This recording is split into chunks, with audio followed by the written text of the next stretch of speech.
ముఖ్యంగా మన కుటుంబాలలో, మన సంఘాలలో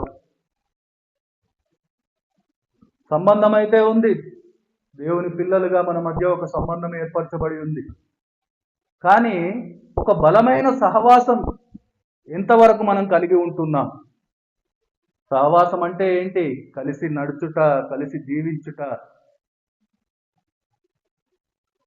ఇది సంబంధం ఉంటే సరిపోదు.